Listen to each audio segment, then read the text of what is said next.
The winds of change are blowing. For all of you who have already purchased a home, good job. You beat the timing of this new market, this new normal that we're getting into for all would-be home buyers that are going to purchase after August 17th, 2024. I need to let you know how the game is changing. Stay tuned, watch this video, and then maybe we need to talk. I'm Tiffany Hayes, a real estate broker at New Wealth Horizons, and we are talking about home buying, the new normal, how the NAR settlement has changed the home buying process. Getting right into this, home buyers want to know, well, what happened? We've heard about it in the news. What's changing? I hear a lot of rumors, but I don't know what's factual and what's not factual. And then how does that impact me if I am going to buy a home this year? Right? Let's get into this. Well, what happened? A lawsuit happened. The Sitzer-Burnett lawsuit alluded collusion and price fixing. They alleged collusion and price fixing. The National Association of Realtors lost the case and entered into a settlement agreement. They proposed this settlement agreement, which means significant changes on the way. So, talking about this Sitzer-Burnett lawsuit, the plaintiffs in the Sitzer-Burnett class action lawsuit are home sellers who filed in Missouri federal court in 2020 against the National Association of Realtors and other defendants. Brokerages that you probably have heard of, Anywhere, Remax, Keller Williams, Home Services of America. Now, the plaintiffs claim that the defendants conspired to inflate real estate agent commissions, which violates the Sherman Antitrust Act by limiting competition and increasing seller costs. Their arguments include real estate commission rates are too high, buyers' representatives are paid too much, the NAR's Code of Ethics and MLS Handbook, along with the corporate defendants' practices, lead to inflated commission rates. And of course, as a buyer's agent working in this industry for many years, of course I take issue with the allegations. Let me set the record straight. The National Association of Realtors has never required a 6% commission. So I've included an excerpt from our handbook that's our own antitrust compliance policy. And I'm going to read it verbatim. Boards and associations of realtors and their MLSs shall not fix, control, recommend, or suggest the commissions or fees charged for real estate brokerage services. They shall not fix, control, recommend, or suggest the cooperative compensation offered by listing brokers to potential cooperating brokers or buying brokerages, right? So it's against our own antitrust compliance policy. Again, quoting from our handbook, it's a notice to association members. That means all the realtors out there working under the long established policy of this association. And I'm in Texas, so I'm filling in the blank with Texas Association of Realtors and the National Association of Realtors. The broker's compensation for services rendered in respect to any listing is solely a matter of negotiation between the broker and his or her client and is not fixed, controlled, recommended, or maintained by any persons not a party to the listing agreement. It's already written into our policies. Are there bad actors in the industry? Of course. In every profession, there are bad actors, but that does not represent the whole of the industry. There are a lot of good, upstanding realtors who abide by these very code of ethics. And since we're setting the record straight, being in this industry for many years myself, the fact that it's alleged that buyer's agents are paid too much, technically we take home about a third of the commission because our brokers have to be paid. Uncle Sam wants their fair share of taxes. We still have to cover business expenses like gas, et cetera, list goes on. And we're kind of nickel and dimed in our industry. So we're always paying a ton of fees just to keep our licenses current and active. So getting paid too much, I think that's a bit of a stretch. In fact, every time we take on a client, we're taking on a risk because there's no guarantee of payment. We typically don't get paid unless the home buyer actually completes the sale. And all of us have stories about working for months with buyers and we don't make it to the closing table for one reason or the other, whether their financing falls through or they just decide to go in another direction and they're going to lease a little bit longer instead of purchasing a home. I mean, we don't regulate other industries' payment, but they want to regulate the way this is done. All right. Now, the National Association of Realtors did lose round one of the case. Apparently, there was a personal injury attorney litigating the case representing the plaintiffs who went through great lengths to paint a negative picture using training videos from bad actors, hosting mock trials to tweak his argument just right so that a jury would be convinced that the realtors are doing something wrong and conspiring, and painting the picture that if these commissions weren't paid, that the prices of the homes would actually go down. But I'm not aware of any sellers who would actually lower the price because they did not have to pay a buyer's agent. Most sellers I know would actually pocket the difference and say, hey, I made a great profit on my house. But that's another story. So the National Association of Realtors did appeal the lawsuit. However, because litigation is expensive and because there are many copycat lawsuits on the horizon, they decided to just stop the bleeding and enter into a settlement.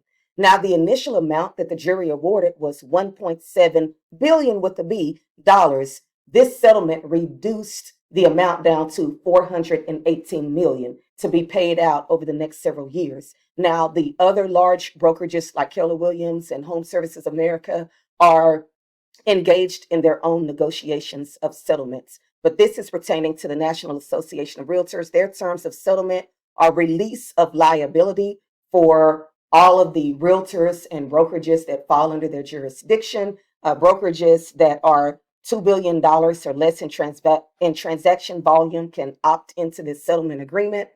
Compensation offers moved off the MLS, meaning as a buyer agent, I can no longer go into MLS and see how much compensation is being offered on any particular listing.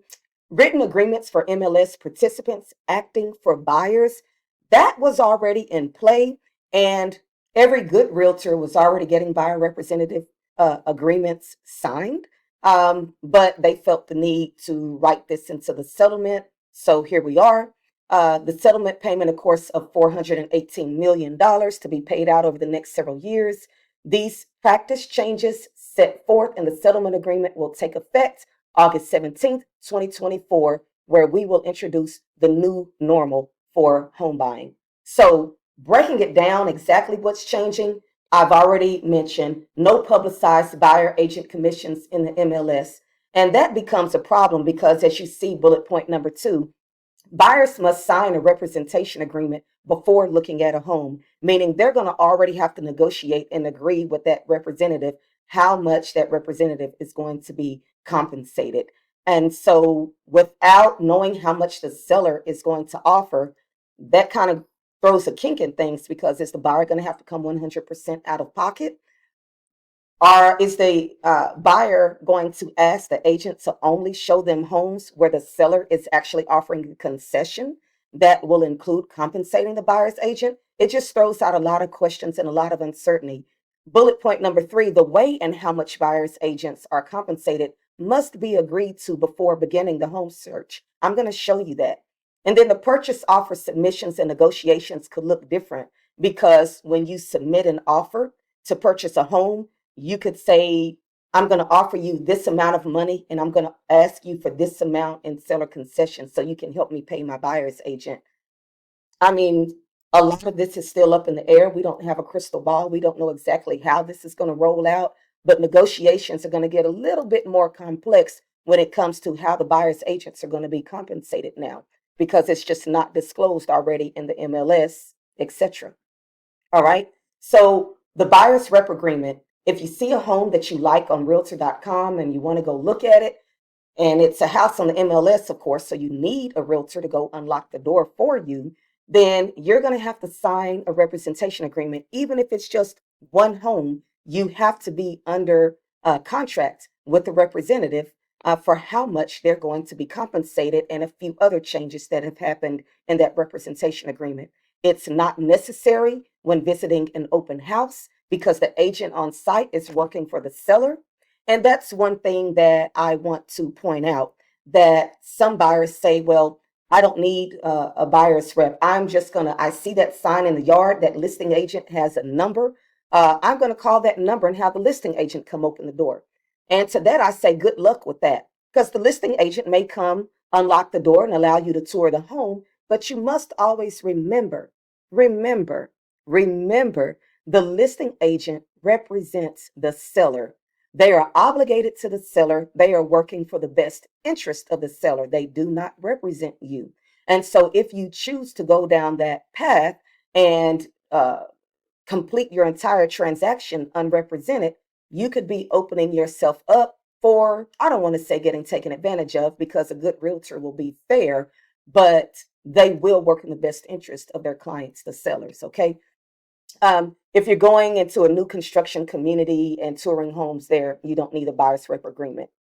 I wanted to show you, there's a few changes, and I'm looking at the Texas Realtors Residential Buyer Tenant Representation Agreement because this is where I have my license. And this is part of the proposed changes for the new agreement coming out. And I want to read this verbatim. In paragraph 7, broker compensation or the sharing of compensation between brokers is not set by law nor fixed. You want to keep emphasizing that, right? It's not fixed, controlled, recommended, or suggested by the Association of Realtors, MLS, or any listing service. Broker compensation is fully negotiable. It's always been fully negotiable, just spelling it out. Brokers independently determine their fees. Broker is prohibited from receiving compensation for brokerage services from any source that exceeds the amounts stated in this agreement.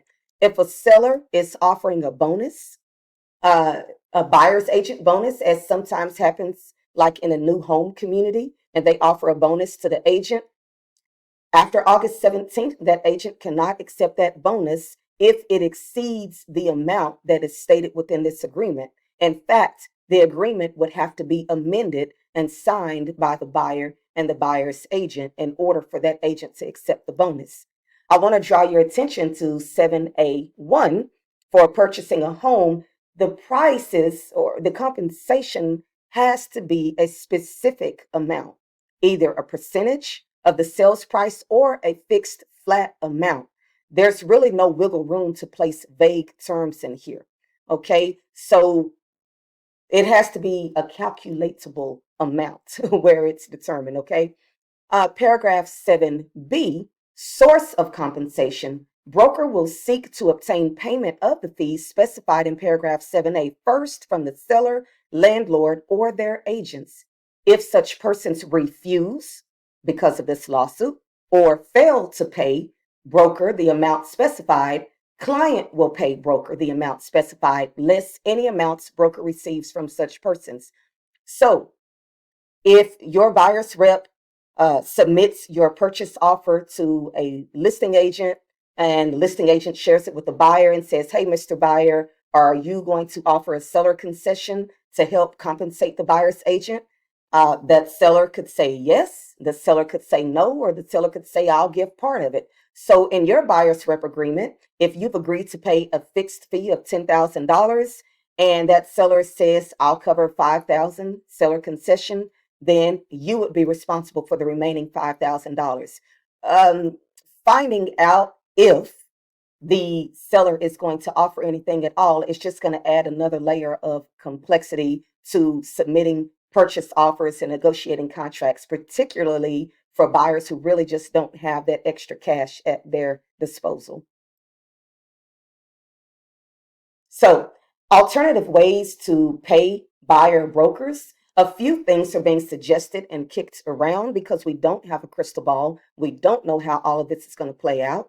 But having a fixed fee commission paid directly by consumers. So when buyers enter into this contract, they automatically know, hey, I have $10,000 placed to the side to compensate my buyer's agent. So I'm just going to be prepared to add that into my expense for buying a home. A fixed fee commission or a concession from the seller, as we've already given that example, or a portion of the listing broker's compensation. The listing broker could say, hey, I'm going to be compensated 4%. I'm going to split 2% with you, Mr. or Mrs. Buyer's agent, and I'm going to keep 2%. I mean, these are just things being kicked around, right? So what about VA home buyers? Because this was a big problem. There was a big stink in the veteran home buyer community.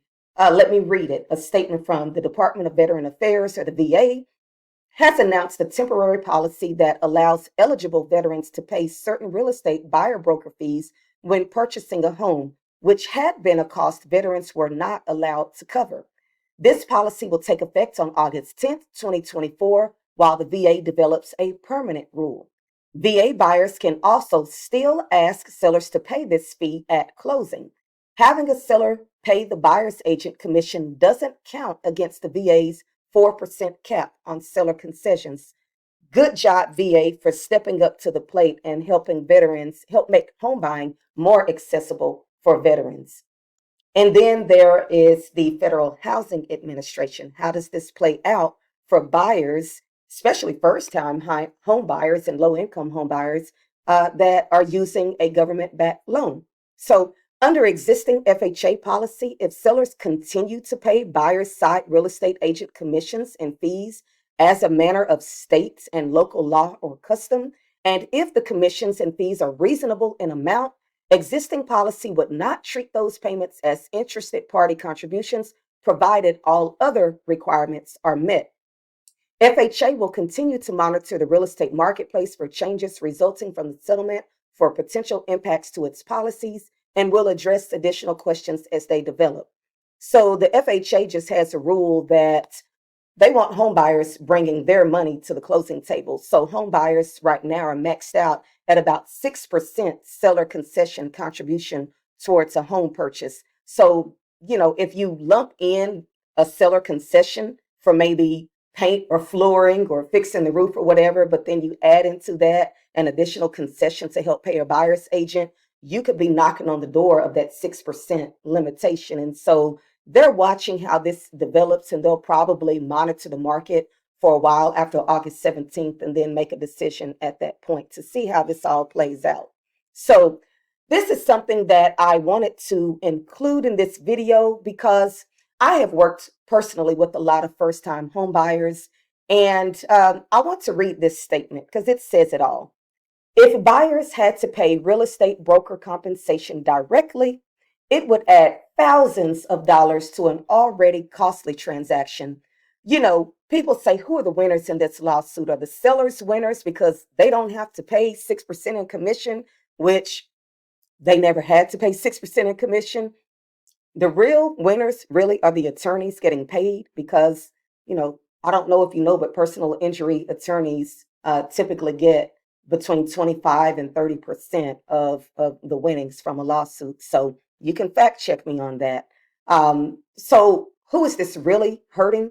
It really hurts people who don't have that discretionary income. It adds an additional barrier for would-be home buyers to get into a house. Housing prices have gone up. I don't know if you noticed that. Interest rates are high. I don't know if you noticed that either. So the amount of house that people can afford is already sketchy. And now you add on to that, you're almost forcing people to go into the housing market unrepresented because they just can't afford to pay a buyer's agent. So, I don't see how this is a win-win across the board in helping home buying becoming more accessible for all Americans, right? So now, post August 17th, 2024, home buyers have a choice. They can figure out how they're going to pay their buyer's agent, or they can choose to represent themselves. So I just want to tell you very quickly, because I've worked in this industry for many years and I've worked with a lot of home buyers. What do buyer's agents do? We just open doors, right? No, we bring a lot of experience and knowledge to the table. People buying homes may do it once, twice, maybe even 3 times in their lifetime. This is something we live in this world. We do this every day. So we know the world of buying very, very well, what to do, what not to do. The experience and knowledge that we bring to the table to be able to guide a person to the finish line really is invaluable. I would never step into the courtroom without an attorney because I know I don't know all the legalities of the case and what to do. I need counsel. And, buyer's agents, that's who we are. We counsel you to getting to the finish line, right? We have local market expertise. We can tell you if you're getting ready to overpay for that home. We can tell you if new development is coming around the corner. That green belt that you love behind that home so much, it's not going to be a green belt very much longer. We have a vetted network of lenders, inspectors, and contractors. We have a team of people that we've used over and over again, and we know how to surround the buyer and get them to the finish line. some of the saddest cases that I've seen are buyers who have come to me saying, I was working with the lender, had a home under contract, and my lender dropped the ball. We couldn't get through underwriting. The whole deal fell apart. I had already started paying moving expenses and, turned my life upside down, getting ready to move, and the deal fell apart. Well, when you work with an experienced buyer's agent, they have lenders that can get you all the way through, good lenders. And so it just pays to have a team around you. Our negotiation skills, again, we do this every day. The financial protection we bring to the table, we know the contracts inside and out and all the amendments and all the nuances of the process. So we know how to protect your money. If you need to exit a contract, we can give you a heads up. Listen, you can exit the contract legally here and still keep your money. If you don't know the ins and outs of the contract, then it's easy that you could get so far into the contract, decide you don't want the home, so you leave empty-handed, no earnest money and no home. So we can help avoid all of those costly mistakes. And then just stress reduction. I always tell my clients I help reduce your stress. I've learned that people don't know how to talk to other people. I have a buyer with one personality and the seller with a totally different personality. And if they talked, they would bump heads. So we are the great mediators that help personalities get along and come to terms of agreement. So just using a buyer's agent is the right thing to do, but it is always, always your choice. You're not obligated to use a buyer's agent. The average unrepresented buyer may not know their options or rights under the contract. That's a fact. I am aware of situations where, for example, a buyer was buying a piece of property. He never saw the survey until he was sitting down at the title company signing paperwork. He didn't know what to do because the survey came up short. The boundary lines came up short, which means he was getting ready to overpay for the property. And he did it anyway because he didn't have counsel and he didn't know that he could stop everything and walk away and go renegotiate. If he were represented by a competent real estate professional, he would have never waited to the closing table to see the survey for the very first time. He would have not had to go to the sellers after closing, after the money has been paid, and try to get a reimbursement because the boundary lines came up short. It just wouldn't have happened working with a competent real estate agent. I've seen people overpay for things left and right. They're just unrepresented and don't have the knowledge to navigate a successful real estate transaction that is fair to them.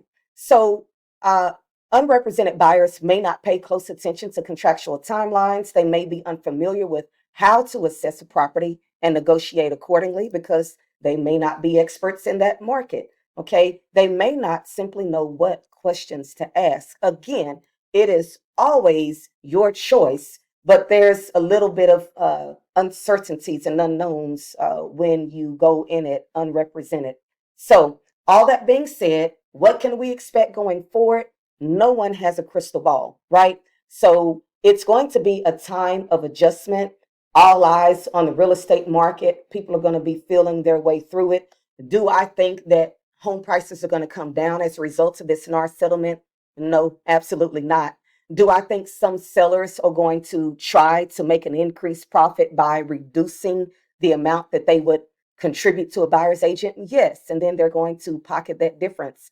So, do I think that first-time home buyers and low-income home buyers are going to be impacted the most? Yes, I don't see how this is a benefit for them. So, last but not least, in the realtor community, we speak amongst ourselves.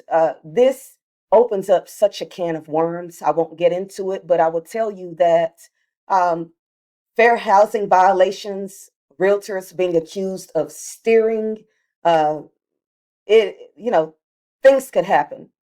Bad things can happen to good people in a climate like this. So there you are.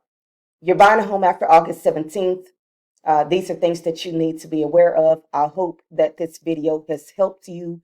It is always my goal to help you make informed home buying decisions, and I hope this video has helped.